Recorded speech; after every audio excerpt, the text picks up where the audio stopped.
What is your contact number? Yes, but if you have your Okay, contact done. number, please say it aloud at the end of the meet because this class is You going can on. share your contact number. Yeah, now it's available. Now the chat is available. You please send your contact number here. Any of us will join Hello, good you to evening, the all of group. you. Good evening, ma'am. Good evening, ma'am.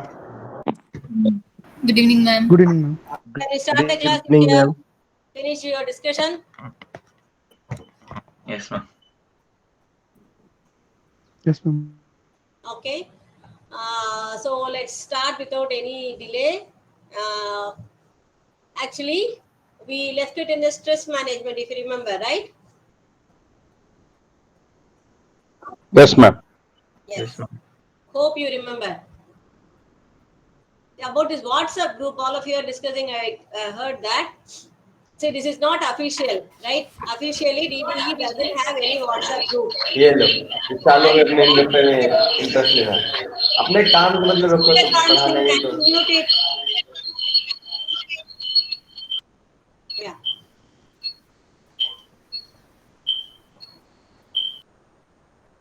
Okay. So we don't encourage this WhatsApp groups also because we once had official group itself. But because of the experiences, what we thought is it is not better to have one-way communication. Like that is why we have this handles, social media handles. Kindly you join that. We have Twitter, Facebook, LinkedIn, and also Instagram, where we announce the notifications like exam applications are opening, the portal is closing, when you have to pay the fees. All these notifications are also published in these social media handles. So I request you to kindly join in those things.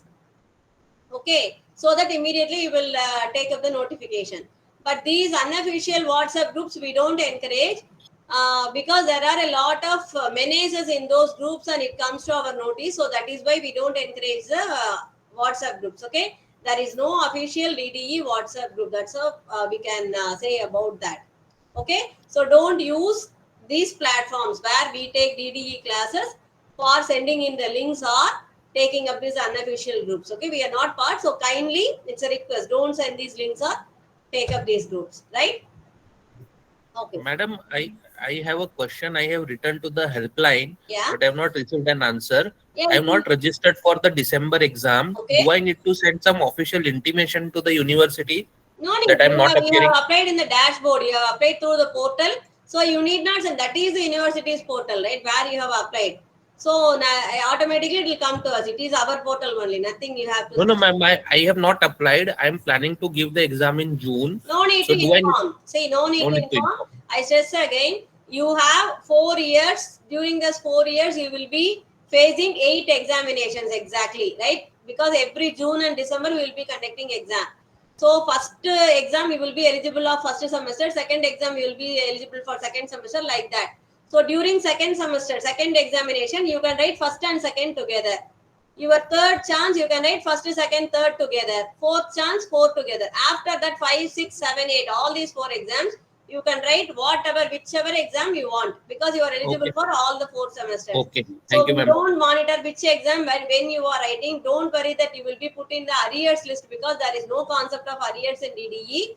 You will get a consolidated mark statement at the end of the course during your provisional certificate. That consolidated mark statement will list out all the 28 subjects you have written and your marks in that. You can use that for your career promotions and all. There will be no mentioning on. Thank you, madam. This has been very helpful. I was actually trying to get an answer since 2 Yes. weeks. So don't Thank you very much. You don't have to inform us when you are writing, but I request out of my experience, kindly keep a note of a screenshot of your results. Okay, whenever you get the result, take a screenshot, note it down in a pen and paper. Otherwise, when you are clearing up the paper, because sometimes you are not worried whether you are receiving the mark list or not, right? So you see the mark statement once in the website and you think that you have passed through, but you are not remembering when you have passed, what is the mark you have got. So I kindly request you keep a note of your marks and when you are clearing up the papers now itself. You have phone apps, everything. So take a screenshot or write in diary or somewhere what you are clearing. When you have cleared all these things, you keep a note. Okay? Ma'am, last doubt, ma'am. While Yes. writing the first semester papers in the second semester exams, we need to pay only the exam fees, right? No need to pay the semester fees again.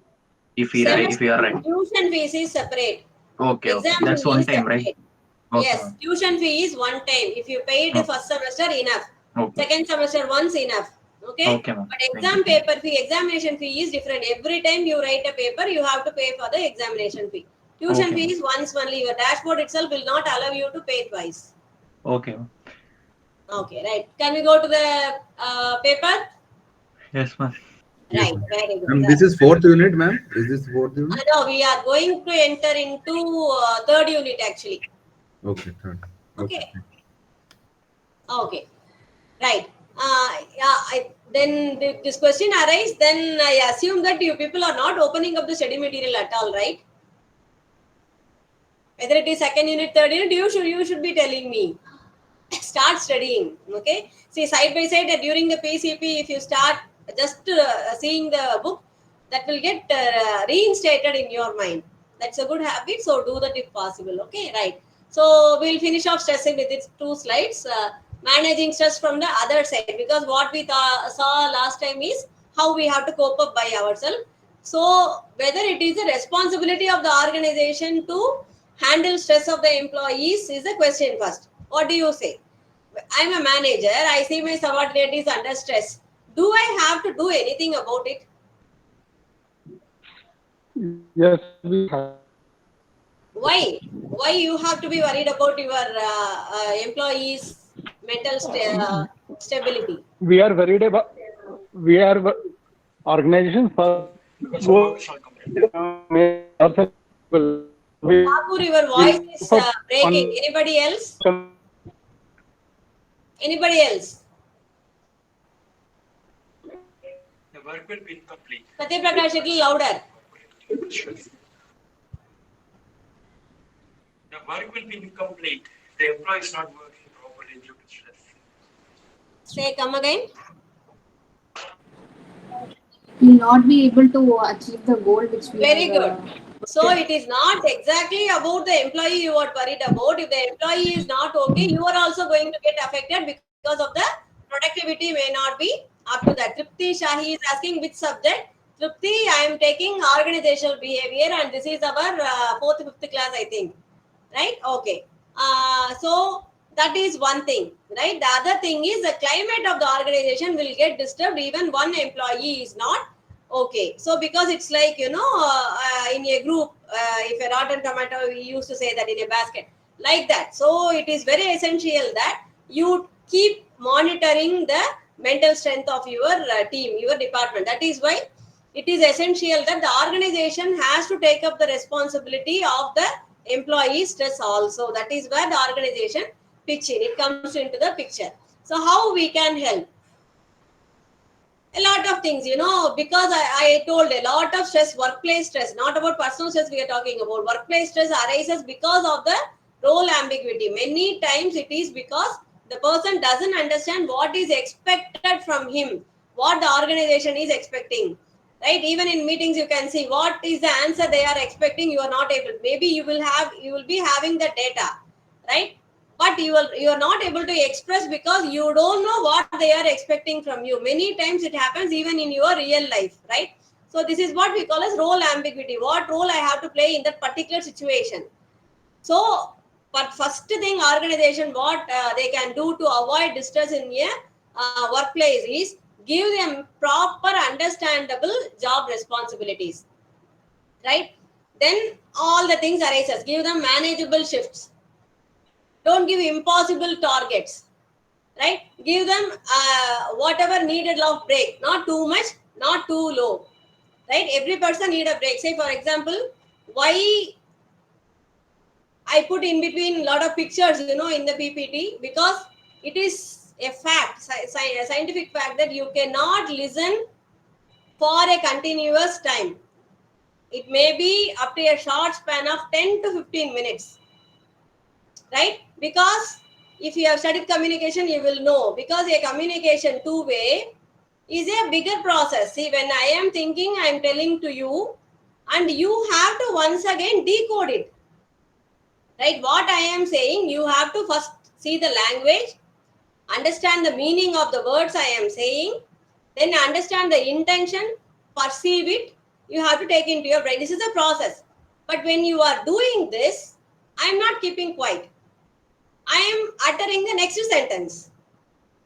Are you able to understand?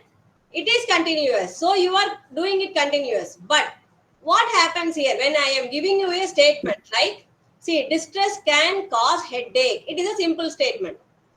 When you are decoding and perceiving it, many times what happens, you will relate to it. Yes, last week during the workplace during a meeting, I got a headache. Maybe it is a stress like this. You started thinking on your line, not listening. Are you able to understand? So the chain gets cut, right? How long you will be thinking on your thinking process? It is up to you. Maybe sometime when I am raising my voice or there is a pause, your thought process get cut and you are coming back. That jerk is needed. Otherwise, you will be thinking continuously. Right? A noise or a silence will bring you back. But in between, when you are in your thought process, what went on here in the class, you may not have listened to it. Right? Why I am saying this is how many times it happens. So if you are in stress, in the break, if it is not sufficient, what happens? You will not be able to continuously work in that. Monotonous will create stress. So that is why job rotation should be given. Monotony, when you are doing the job same again and again and again, what happens? You become a master in it. So there is no creativity in it, no imagination you can provide into that. You get bored of it. Boredom will be there. So boredom is the mother of all other things which will follow. Slowly you will lose satisfaction, you will get exhaustion, you will get drained out. So you will lose the interest in that particular job. After some time what will happen? You will feel stressed out. Why I have to do this? So it is better to have job rotation. Right? You can categorize the high stress giving job and low stress giving job. You can make a rotation of this so that people will move from one to other. It will help them to get out of that. And when you see that people get stressed because of work overload, are not able to achieve the targets, maybe they lack the particular training, they are not fully equipped for that. In those cases, what we have to do is give them training and proper support. And this is very fictional. I don't know whether this is possible, but happy, healthy and harmonious workplace is the ultimate target. So that could be a stress-free environment. When a person is really feeling happy in your workplace, that is a stress-free environment. They may be having people to talk to and they'll be very happy, harmoniously working, and provide them with job security and the opportunities. That is the main goal of the individual. Why they come to the work is that they want job security and they need growth personally. So if your organization is able to understand and give this, that is the first thing they can give for stress management. So what is a manager's role in that? First thing is listen to the feelings, share own feelings of disappointment. This is the second thing. Whenever you are listening, try to relate to it, try to say that you are not alone, there are many people like this. I am also one of that way they will immediately can be attached. You can gain the trust from them. So a manager, that is a immediate superior's role, is very important.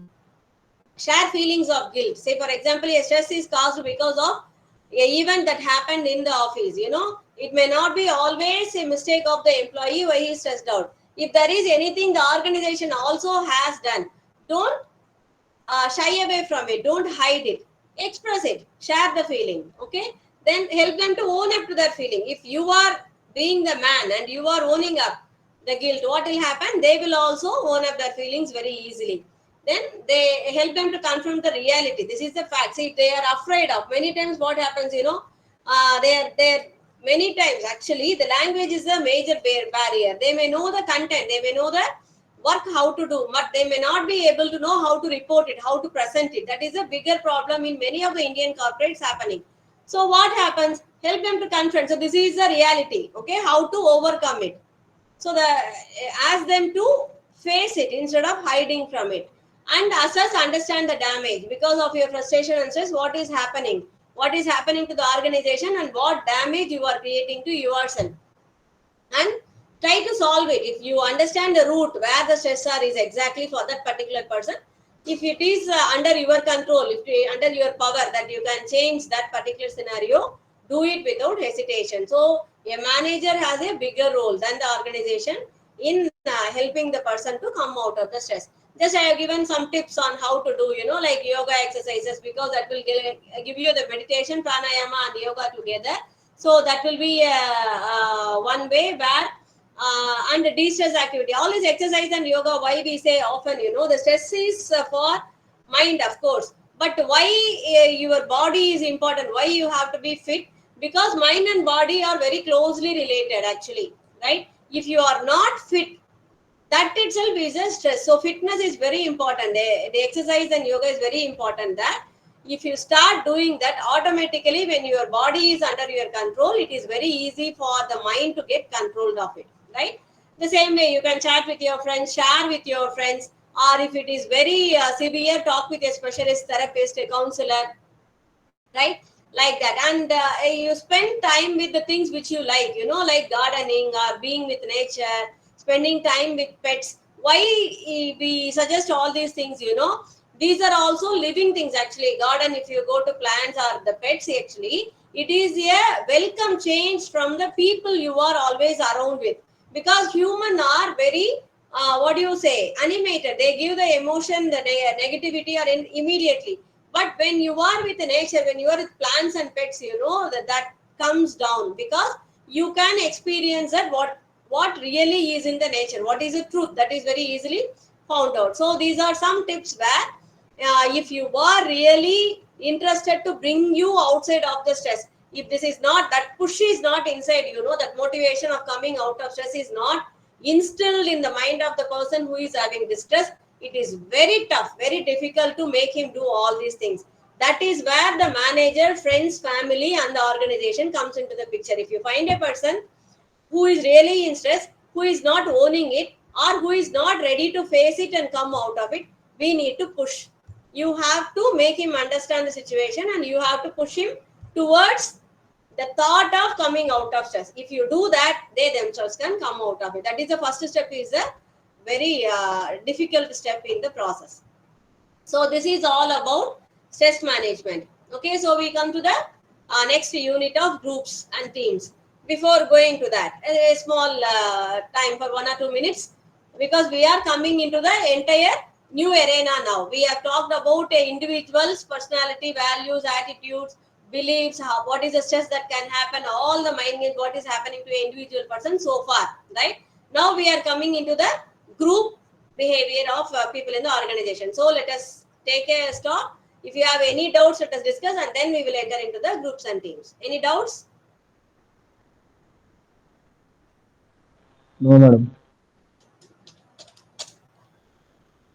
Okay, very good. No doubts, it seems. No doubt. So we move on to the groups and teams. Okay, this is group dynamics we call. How? Because in the organization, what happens? People work together. You are always around people, and any output or input has to be decided, discussed, and convinced, and then only you can do. So group is a major component of any organization, and group behavior becomes a challenge for any manager to tackle with how to handle people when they are in a group, because mass behavior is totally different from the individual behavior, right? When you are an individual, you may not have the courage to do something, but when you are collective, you will have that courage. You will be amazed to see, is it me who did that? Yes, right? It is not the two person, it is about the collective behavior. You are the same person. Imagine like this, during a riyad, a bus is burned, right?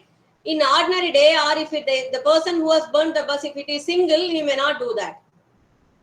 Do you understand? It is a collective behavior. When people are together, the mindset and behavior changes. That is why it becomes very important that you have to understand what is a group behavior, groups and teams. What is group actually? A group is two or more people together. I think you know all that. Okay. So a team or group in an organization, what we call, the group or team is like a department. it has a common goal. They have a time period to achieve it. They have to show the output and report. So the consequences are important. So a group is like a small organization. Imagine like that. All the other rules apply to the groups also. Why I have given this picture, particular picture, this is, I think, the best example for group work, teamwork, right? How much, why this is so important for understanding the group? Anyone can say. This activity cannot be done alone. If one is perfect and one is not, Very good. it's process. Very good. What else? Synchronization. Very good. Synchronization. Understanding between the two. Very good. What else? Timing as well. Yes? No, there is one important thing what you are missing. Sir, What? miss, communication. Communication. Productivity. Fatima, there is no communication. Okay, right? Okay, then Productivity. what activity, Janendra? Productivity.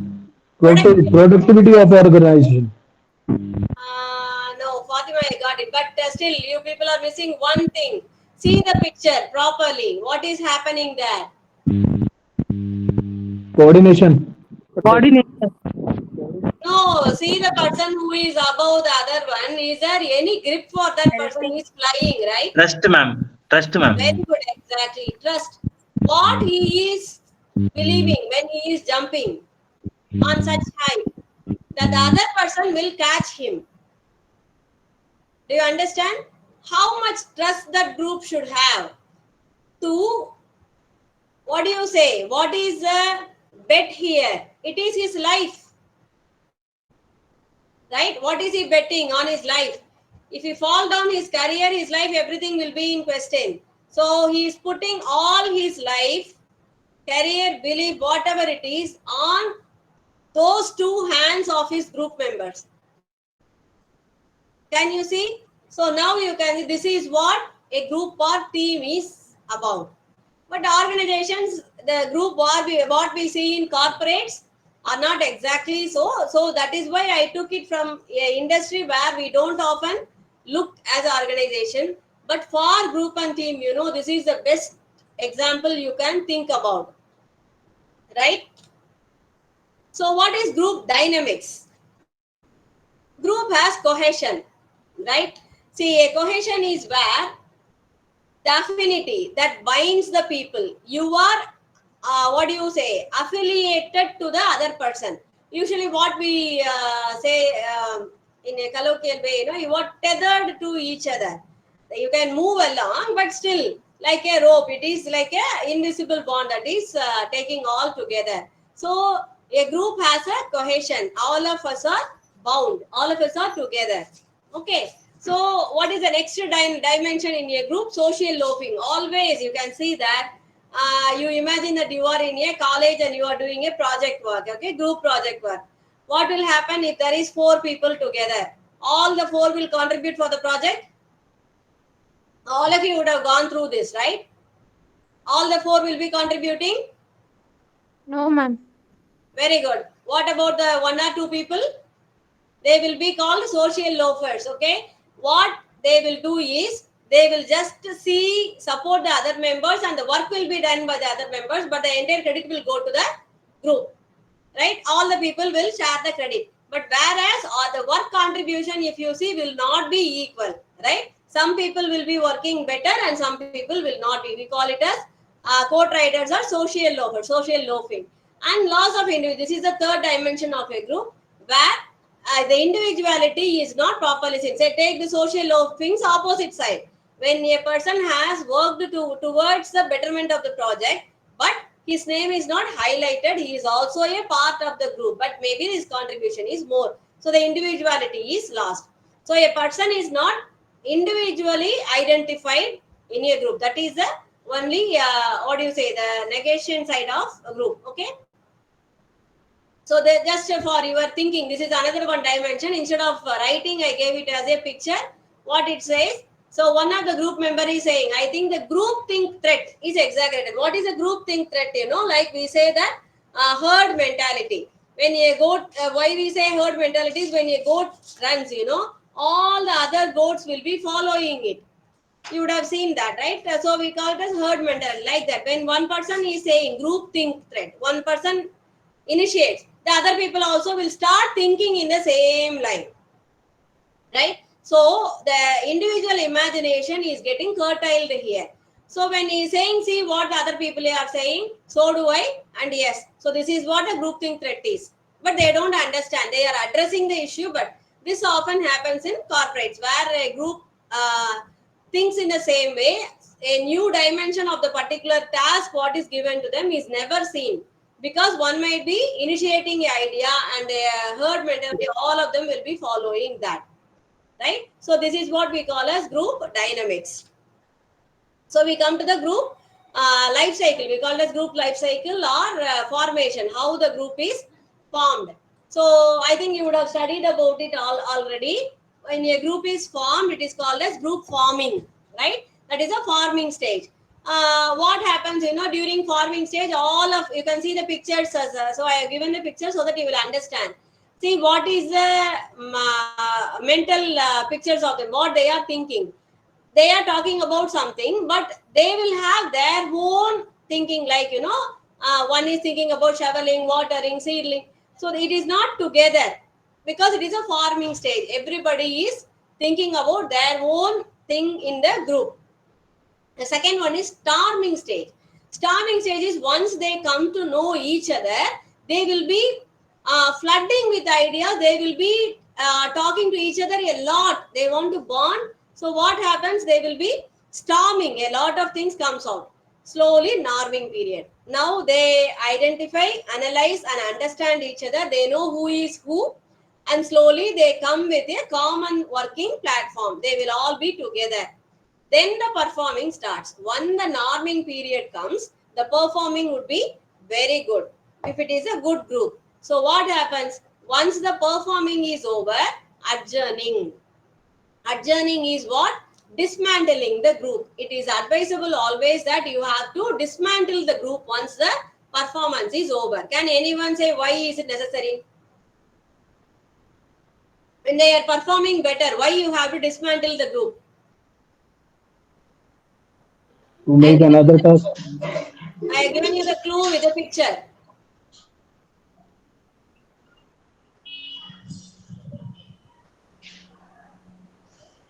To reduce stress and improve creativity. Yes, Dishya, I'm not able to hear you. To reduce stress and improve creativity. No? Creating more efficient. No, once the project is over, they will start fighting with each other. It is called group conflict. Recognizing ourselves. What is that? Recognizing ourselves. No, not recognizing. You see, that is why Ma'am, whenever. every problem has different aspects. So to think in a new way, it will be Yes. required to. No, but that is why I often tell you, whenever I ask a question, you put in that shoes, all of you may be working, you think in that line and you will come to an answer easily. And why in between I ask questions is the thought process, to break the thought process so that you will come back. Right now, I think you would understand that. That way, it would be easy for the listening communication. So that is another one important part of OB. So you should understand that. You, whenever you are applying, you try applying afterwards, right? This particular trick. You give a pause, ask questions, come back. So the opposite person's listening will come back to you. Okay. Otherwise, as I told you, continuous listening is very hard. This is the last ever I understand. It would be very tough for you to continuously listen to it. That is why I open my video also always, as I told you.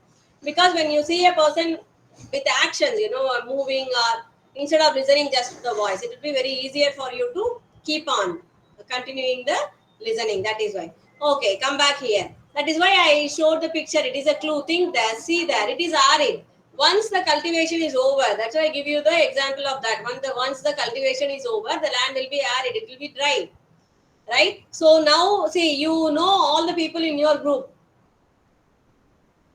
Your performance is over. Now output time. And as we have seen in the previous slide, what it is, the recognition is not going to be for individuals. It is for everyone. So what will happen? Conflict will start arising. Right? So if you are giving them incentive or giving them reward or in a meeting, immediately finish the group and send them to their departments immediately. Otherwise, there itself the conflict starts. So because of that, otherwise people will not stick on to each other once the output comes. So that is why it is always a rule that if you are forming a group for particular project, a particular thing, it should be dismantled immediately once the group task is over. Okay, right? Any doubts in these groups and teams? It's a bigger topic, I know. Because of time, we are finishing here. Any doubts? No, No, ma'am. ma'am. Very good. So we go to the leadership. Next topic is leadership. I think you would have studied leadership in your UG, so I'm just breezing it out.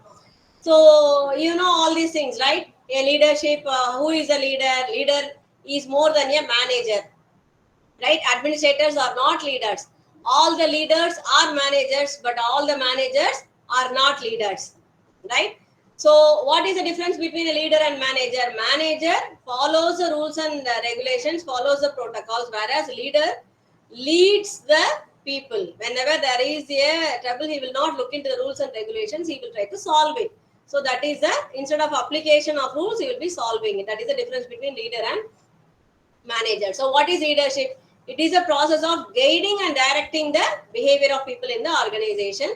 So effective leaders control the organization and its future, acts as enablers of change. This is one point I should stress upon, because leaders, as I told, leads the way. When there is a change in the organization, you want to implement change in the organization, leaders do that, not the managers, right? So managers will be witnessing the change and they'll be undergoing the change. But what is the difference? Leaders envision the change. Leaders will be seeing the change in their mind and they would be having a proper vision. And they would have, by this time itself, they would have made a path of how to achieve it. So what happens? A leader is a change manager of himself. He is an enabler. So that is an important point of a leader. And also he motivates people to act partly through empowerment and partly through gratification, right? So he gives a democracy, the power and participation in the organization. That's why people follow them. That is the difference. If there is a manager, you are obeying him. But if he's a leader, you are following him out of your own will.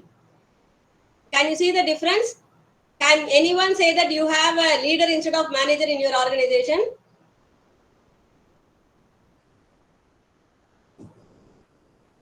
Anyone? Can you see the difference and can you tell that no, I have a leader, not a manager? Yes, madam, we can see the difference. We have only managers. Okay, can you say any leader, real leader in your life? It need not be in corporate. Who we say as leader? Probably my mom. Probably my mom, ma'am. Whom we can aspire from? I don't get, what is that, Shakira, Satin? Nothing, ma'am. I just probably my mom would be the leadership one. She's leading in everything, probably. So Okay. that's what I just Anybody said. else? She's not belong to corporate, right? Yes, corporates. That is why I asked the question. Can you see any leaders in corporates? It's very rare because that corporate mentality. When you are getting into the recruited as a inducted person, when you are a new recruit itself, they instill that into the mind that obedience, like a military, you have to be a corporate person. The corporate culture makes the people like that. Instead of thinking about, see, first of all, they stop thinking about themselves. Then there is the question of thinking about others. A leader will think about others, obviously, which is totally absent in the corporates. That is what I'm talking is about the Gen Z corporates now, the new corporates. I see a lot of artificial intelligence in the corporates, and nowadays I think we will not see any difference between those AI and the people working there. It is getting a gray area. I hope you understand. So that is all. Okay, so he will motivate and he will promote novel ideas, changes existing patterns. See, novel ideas, imagining is the first point. Then having the guts to promote it and having the courage to implement it. So a leader is something Mahanubhav. So nowadays you We cannot can, we imagine. can call Ratan Tata as a good leader. Yes, that is another generation, sir. That is why I'm saying about the corporates. Ratan Yeah. Tata are all actually they are all some born leaders. There, some people are like like Ratan Tata. There are good. That's why I told you you need not utter the words, but you can imagine. You think whether you have come across in the real world any good leaders like that who had the courage to think about the goodness of the people and who had the courage to imagine and implement it, promote and implement it. Right? It takes lots of courage. Okay, that is why you would see Gandhi would say that that is why he wrote Satya Sodaya, the truth, the experiment of truth, because it takes lots of courage. Do you think it is easy to stick on with truth? To think about goodness, it needs highest courage. That is why I often used to say in change management courses, it doesn't take courage to fight, it takes courage to not fight. You get my point? It takes a lot of courage. When you are really angry and you want to slap a person, if you are slapping, it is not about courage. If controlling yourself, controlling here, that is the real courage, right? Okay, so a leader has to have all these abilities. So let's go to the next one. According to the corporate, there are five leadership styles, important leadership styles. That is authoritarian, participative, delegative, transactional, and transformational. I'm not giving much stress for these things because it is very easy. You can read and understand by yourself. Just I'm giving you the gist, okay? So you can see by that authoritarian is one who is very powerful, one who is not giving you the space to imagine or work, no freedom. And participative is where you can participate in the decisions. Delegative is where the power is delegated, power is distributed to other people. Transaction is like parent and children guardian, that is a model. Transformation is one who is able to change the organization. So the performance goes like this, the supportive behavior and directive behavior. You can see high and low. So when you are delegating, you can see this low supportive and low directive, because you are taking from your responsibility. You are just showing the responsibility to other person. A supporting leader will be having highly supportive but low directive behavior, because he is encouraging you to have your own behavior and not giving any lead for that. A coaching behavior is where the good one, because he coaches you to give you high directive and high supportive behavior, and directing is high directive, low support. This is authoritative. So these are the leadership styles that in a corporate you can see. And this is for the exam point of view, I am giving you this leadership grid is a question often asked in the examinations in the leadership style. So what is a leadership grid? A grid is where we have results and people, performance and people in both axes. One axis says about the concern for people, the other axis concern for result output. So when the people concern and the result concern is very low, we call it as impoverished management. And it's not leadership at all, right? And if the people concern is very high, but the result consequence output is very low, then it is like a country club. It is called as country club management. It's like a club. People come, they enjoy and go. When the result is very high, concern of result is high, and they are not concerned about people, then it is called as product, produce, or perish management. Because when you are not concerned about the people, it is a dive down. The organization cannot run for a longer time. That too in this decades, when the people are not respected, the organization cannot survive. So that is why it is called perish management. And what is team management, which is the best thing, is when you have higher concern of people and higher concern for result, it is called team management, because participating people are giving their decisions also, right? Why people's input is important, why employees also should be taken into the participative management, why we call it as best leadership, because Japan is a leader in that, in this particular concept. They take up the participative management as a mantra. They do it very wonderfully. I have seen one particular case where in a company what they do is, when there is a problem, they need a solution. Okay, when a room has to be changed, or a layout has to be changed, a workflow has something, a technical thing has to be changed, what they will do is, in the canteen or a common place where all the people can visit, They will keep a very big white sheet or a whiteboard where the particular part where the problem is mentioned, and a lot of color sketches will be kept underneath. Anyone can walk in, whoever walking into the room can suggest a solution for the problem, and they will use a color ink where they can mark whether red or green, which is stating some indications. They will draw whatever they want the mission to be part. You know why this case study was a very big hit? Because that particular solution was found, given, contributed by a sweeper, one who was observing it continuously. So he understood what is the real problem. Actually, by the spillage from the mission, he thought this would be the problem and he suggested, and that was taken as a solution.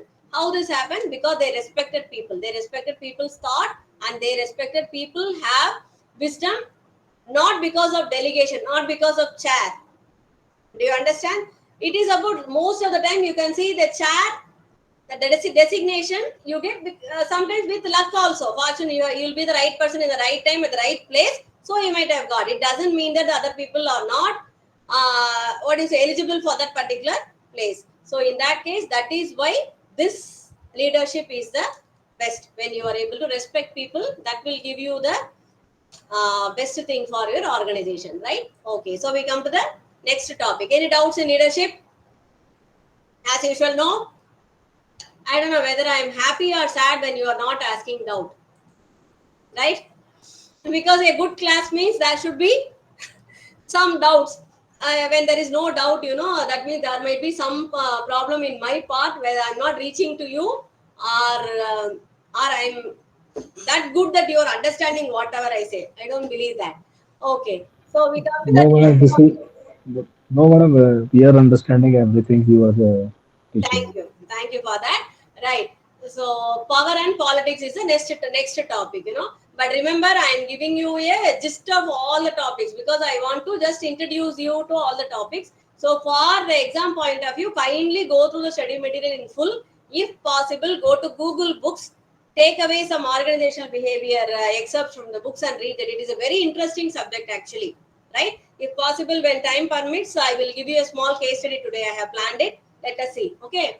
So power and politics is the next topic. So what is this power and politics in the organization? If you are working, I need not explain this to you. Everybody would have gone through this. What is the politics and power playing in an organization? Let us see theoretically how it works. How the conflicts or the politics arise. Equal versus equal. Peer. One person, same designation to the other person. Or else it can be versus high and low. Right? Or it can be high versus middle and low. Anyway, it is because that is why we say people are complex. You cannot see that why this person is fighting with that person. There is no understanding of that. Anybody can have a problem with anybody in an organization. Just a stare, if a person is staring at you, you will get irritated, you will get angry. That is not because of that person staring. You may be having an internal agitation or frustration, stress. You may be having because you would have fight with your parents or spouse in the house morning. The other person doesn't know. He may mock you or he may say some sarcastic comments on you. Other time you will be very calm and happy, but sometimes what happens? You will jump on him. Do you accept it? This happens or not? Yes or no? Yeah, yes, ma'am. Yes, ma'am. Sometimes. Yes, Yes, it ma'am. happens. it happens. So many problem is not really between the two people. The key people might be somebody else, somewhere else. Okay, but unfortunately, you went out your anger or frustration on the person opposite to you. If it is in the workplace, what to do? It becomes a conflict in the workplace, right? So how to avoid this? So politics, conflicts, and power you cannot evade in the organization. But how to cope up with that? How you can do the tricks to postpone it? Definition and demarcation. Give a proper. That's why I often stress again and again. If you are a HR manager, think about role ambiguity. Give the role properly. If you demark, you draw the frontiers lines. That is the best thing. Define the job, demark the area where they have to play so that they will not come to the gray area and fight with the other person. Coordination. If they have to work with other people, give the places properly. How to coordinate with. Integration. See, everybody has to work with other people. That is why in my theory, I will never say a country is independent. There is no independent country in the world. There is no independent person in the world. There is no independent living thing in the world at all. Everything is depending on something else, right? So dependency is the philosophy underneath the existence at all. The existence, the word. What is existence? We all exist. That existence philosophy itself, I think, is depending on the other person. How you depend, how you coordinate. That is very important. So integration is unavoidable in an organization. You have to work with people. You have to talk to them, communicate. You cannot isolate yourself. You cannot live like an island, right? So that is why integration, you make it properly. Training, give training.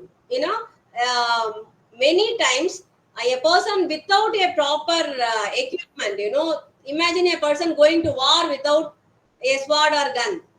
How he will feel? The moment he enter into the war field itself, he will be feeling failure, because he know that he cannot fight with the opposite person. He is having a machine gun. So equip them. That is the important thing in your organization. If you want to build the confidence of the people, if you want them to behave properly in the organizational behavior depends on the training you give to the people, how you equip them to work.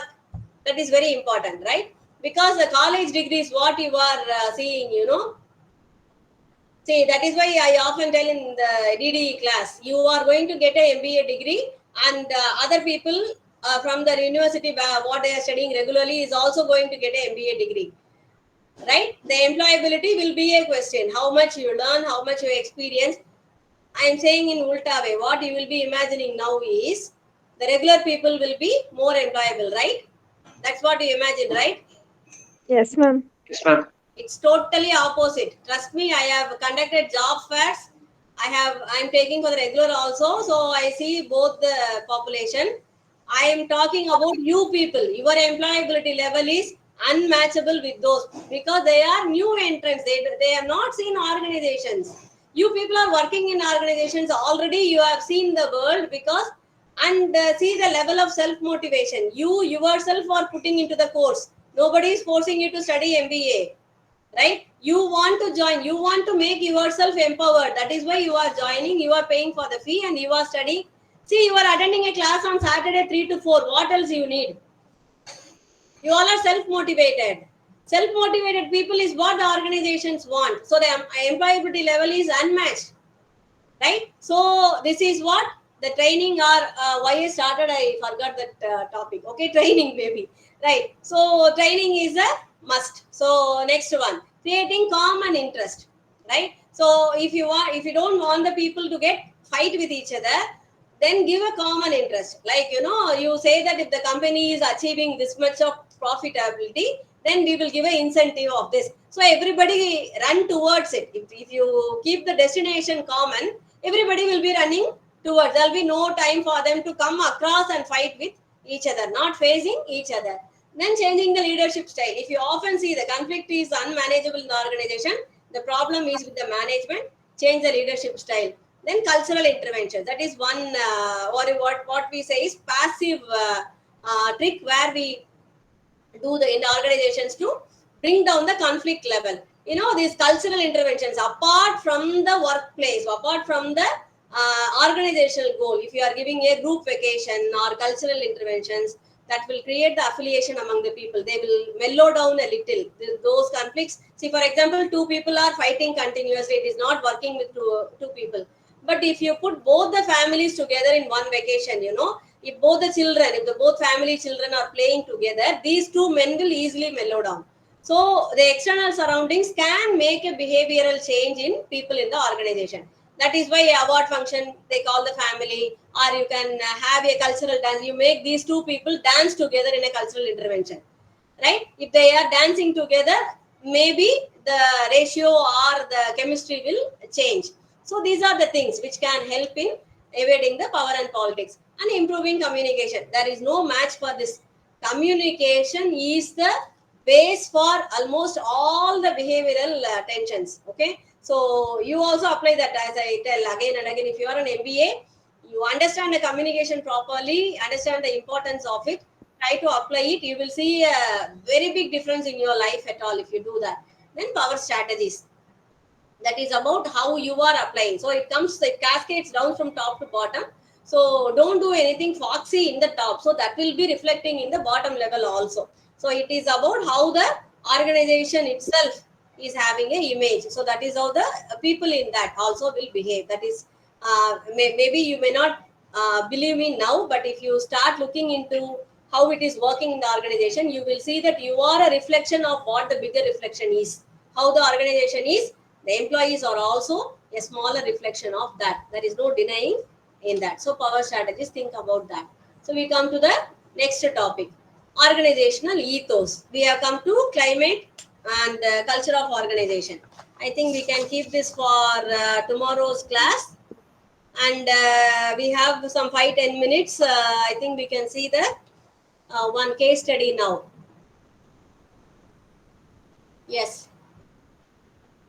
Okay, otherwise I will finish this climate and then we can go to the case study. Okay. Can I take afterwards some 5 minutes at least after 4 o'clock? Okay, ma'am. Yes, ma'am. Yes, ma'am. It is 3:56. I have 4 minutes. So 4 minutes I'll take for this and then we will take up for 5 minutes a case study. Okay. That is my plan actually. So we'll go according to the plan. So what is organizational ethos? Organizational ethos is what the organization believes in. See, I have given you some of the adjectives where a organization may believe or may not. There are anything else also can be added. Like a organization may be believing in openness, confrontation, trust, authenticity, proactivity, autonomy, collaboration, experiment. Still, you can say integrity, honesty, truthfulness, lot of things. So, what the organization believes in, that is what we call as organizational ethos. What is this organization actually? How you say that this organization believes in? The founder, whoever has found the organization, that is how it comes. The ethos, what the people owning the organization believes in. You understand? Because organization is not a person, right? But it is found by a person. So the basic things, basic values given by the founder of the company, organization, is what we call as organizational ethos. Of course, it is flexible, it is changeable. When the other person succeeds, the next person comes in, he may change a little bit. But these are like written in stone. It will take a long time to change these things, right? It sets in slowly, changes slowly. Remember that, like a culture. Okay. So what is organizational climate? It is a short form of that. The organizational climate is exactly like what we face in real today climate. Today morning it was raining here. After 10 o'clock it was sunny, right? So that is how the organizational climate is also very frequently it can change. It can be sad, it can be happy, it can be very high morale, like everybody will be with enthusiasm, they'll be working. So the climate can change depending on the environmental factors of the organization. Okay, say for example, Deepavali bonus is announced. How the climate will be jubilant. Everybody will be happy. Everybody thinking that what I should do with the bonus. Next year, the Deepavali bonus is not given. Think about the climate. Everybody will be bush. They will not be having that happiness because they were expecting, not got. Can you see that? That is what we call as organizational climate. So what are the factors that is affecting this climate? Motivation, achievement, influence, control, dependency, affiliation, morale, interpersonal relationships, control, lot of factors, right? You cannot pinpoint. But if you are able to identify that the climate is not good, it is bad, then it is the organization's responsibility to change the climate, right? And you cannot maintain the climate. Remember that no one can maintain a consistent climate in the organization. It is tend to change. It will have like seasons in a year. The organizational climate also will change. Say for example, a manager is had a heart attack and he is admitted in the hospital. That entire department's climate will be down, right? The accident happened in the organization and one person is admitted. Obviously, the climate will be bad. As I told you, you are going to get a new merger or a new boss is coming from abroad and he is going to bring a lot of new things in the organization. It will be a confused climate, whether the changes is going to be good or bad. Are you able to understand? So this is what we call as organizational climate. Why we have to study about that? The behavior of the people in the organization will be depending on the entire climate of the organization. Remember, when it is rainy outside, you feel gloomy inside, right? So that is how the organizational climate will result in the change in the behavior of the people inside, and that will result in the productivity. That is where you are worried about. So it relies on the good climate. So organization climate has to be monitored and maintained. Okay. So what is the difference between this culture and the climate? We call it ethos or culture. What is the difference? See, the climate is current atmosphere. It changes often, as I told you.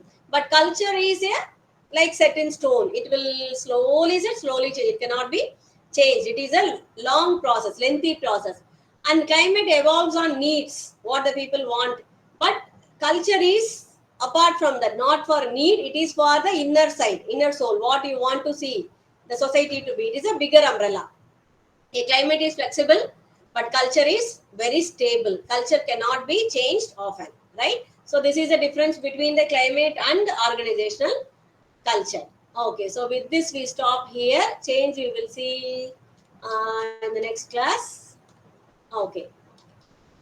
Okay, so we will see half of fourth unit and fifth unit in the next class tomorrow. Okay. So as I told you, if you can stay for 3-4 minutes, I will just give you a small case study on how to write a case study. Right? Hold on, I'll upload the case study. I'll not take much time. I have taken a small case study just to introduce you to how to write a case study. Just 4-5 minutes I will take. Okay.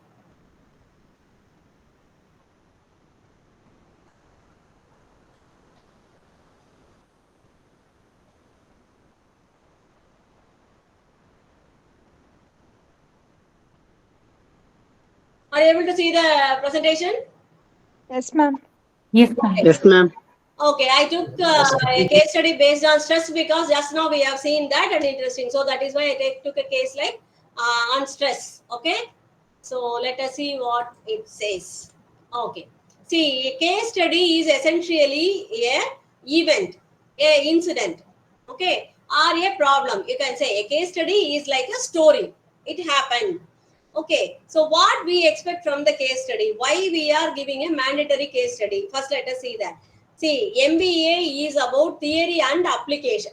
Okay, whatever you are studying, it has to be applied, managing. That is why you are studying MBA at all. So this is the testing part where we see that whether you are able to apply the theory into real-time application. That is why case studies are given, right, in the examination. That is why it is mandatory. What we are expecting, see, any person can analyze a story and give you a solution. Remember that. Listen carefully what I am saying. Because this is what we are saying. When a case study is given, people are writing stories. We don't want that. You are an MBA. See, if the case is given in organizational behavior, what I am expecting in the paper, I want to know whether you are eligible or you are able to apply the theory you have studied in OB into the real-time case study. Am I right? If you are not telling me any theory from the OB and you are just writing some answer, this is how it is, so you can do like this as a common layman. Is it okay? Can I give you marks for that? No. I want OB in the paper. I am giving a case study in OB. I want some OB in the answer. Otherwise, I cannot give you marks. First point, remember that. Second point, there is a way of writing a case study. Right? So follow that. You don't take your own method. There is a way. Do that.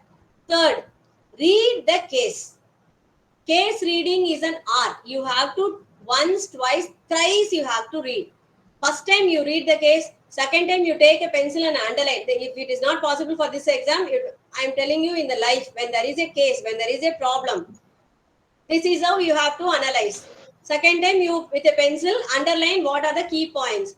Third time you think about joining these key points. So case study, case reading itself is a important thing. So remember these 3 points. Okay, we want some theory application in the case study. Second 1 point, follow the proper method. Third, read the case properly and then come to a conclusion and write. Clear? Let us get into the case study and I'll tell you how to write.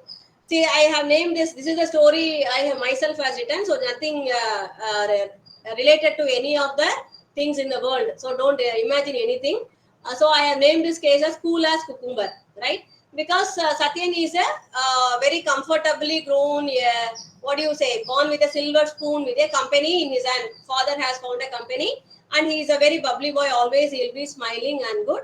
And Satyan completed his master degree and joined his dad's company as middle level manager. Okay, so he comes here, maybe let us imagine he has studied abroad and he has come and joined the company as a middle level manager. Okay, directly without any experience. That is a case reading, as I told you. See, it is not written in the case. Do you understand?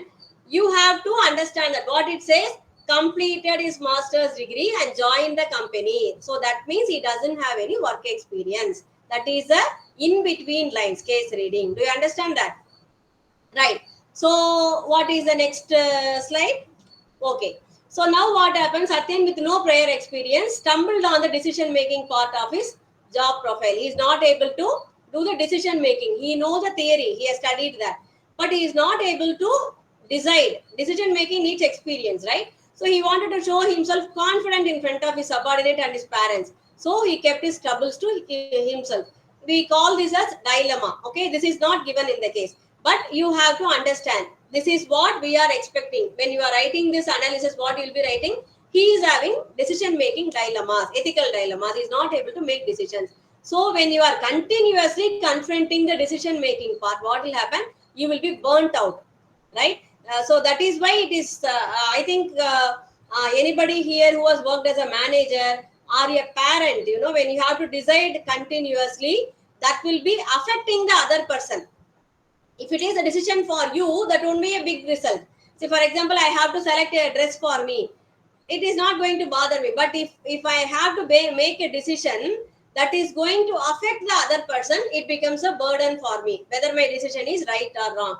So that is what Satyan is undergoing here. So he is not able to properly make the decisions. So he is keeping the trouble himself because he has grown up like that. That is why we, again, yet OB theory, what it is here, his behavioral pattern is cool, always smiling, because he has grown up in such an environment. He thinks that he is a cool person. His behavior is that he believes in that. So what happens? The symptoms arise. What are the symptoms? Satyan starts alcohol as an escape route, avoids family time, smiles at office but get irritated to himself because he is acting, lost appetite, weight loss, lost his charm. All these things happen with Satyan. So a boss, Gunasekharan of Satyan, he is the general manager. He is a boss of Satyan, noticed and wanted to help him, whether it is stress, right? So now the question, what is that? What would you do if you are Gunasekharan, if you are general manager? Remember, he is not your subordinate only. He is also boss son, right? What would you do as his subordinate, right? If you are under Satyan, what you will be doing? And what would you do if you are Satyan? What you are going to do? This is what the case is about. Okay. So how to write the case study?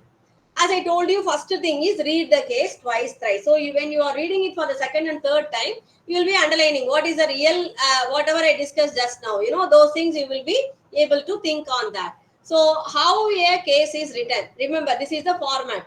First point is identification of problem, right? This identification of problem is of two parts. One is the real problem, the second one is hidden problem. Always in any case, if you see, a surface problem will be there, right? A surface problem is what is evident. What is evident in this case? He is stressed out, but there will be a hidden problem. That is why, that is identification of problem. This can be a small paragraph, surface and the real problem. Only 2 or 3 lines per. Okay. Second part is analysis of case. Analysis of case can be a bigger area. You have to write 2 to 3 pages if you want. You can write. Analysis is your area. You can play whatever comes to your mind when reading to the case. See, just now we discussed, right, that he is born with silver spoon. He is not facing any problem, so he is not able to decide all these, but relate to the theory, behavioral theory. You can say about his values, beliefs, attitude, personality, whatever we can relate to the theory, you apply here, whatever you have studied. So analysis can be all the theories, whatever, underline the theory. This is the OB theory that is related to this. So this is it. The third one is suggestion and recommendations. Out of this, what you feel, how the problem can be solved. And out of those recommendations and solutions, your suggestions, you take one solution and give it as a conclusion. This is how we need the case study to be written. In this, all the three parts should be small. Okay, only analysis part should be bigger. And recommendations and suggestions, always make it as a bullet point, right? Statement by statement. Don't write it as a paragraph. Okay, and out of that, any one recommendation you take and expand that bullet point. You take this is, I think, is the best solution, and justify it. Explain it with a theory again. I think this is right because the OB theory is like this. Based on this OB theory, I think this would be the proper solution. If you are able to write like this, out of 15 marks, I think you can easily get around 12 marks, 10 to 12 marks easily you can get if you follow these patterns, right? For you, I have just analyzed it. I'll give you small hints on how to write this case, particular case. Ma'am, Yes. sorry to interrupt you, ma'am. Yes. There are two types of problems. Yes. The problems faced by Satyan in the organization, Yes. and another one is the problems of Satyans. That is personal problem. Yes. Because his inefficiency to Yes. Yes. face the problem and Yes. to sort out the solutions Yes. or whatever it is. Yes. So how to classify these two, This ma'am? is why, see, I Like, have given you the surface problem. What we are seeing is Satyan Yeah. has stress. Stress is the problem, surface problem. But what Yes. is the real hidden problem here, according to OB? He is Yeah. not properly trained. approaching the problem Yeah, to be a middle level manager, what you should have been? You should have been a lower because level of manager first. inexperience, is it? Because of inexperience. Inexperience, he is not trained. See, Okay, ma'am. to be a Okay. manager, the training is very important. He has not been trained as a lower level manager. Induction is very important. He should be inducted, right? Just can you give me 1 minute, please?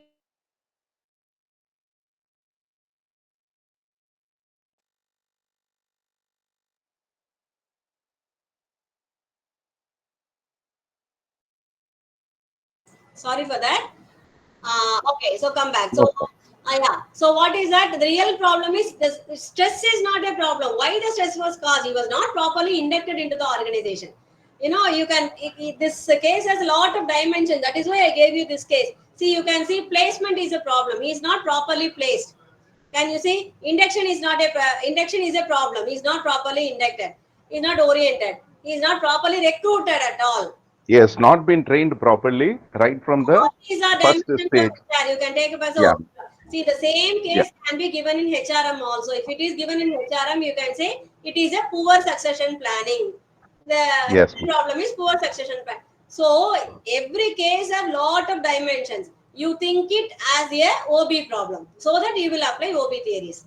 Sure, ma'am. Sure. Thank you, ma'am. Put a OB class for OB. Same case is given in performance management. Put a performance management class. So according to that, you decide. Okay. So this is about the hidden problem.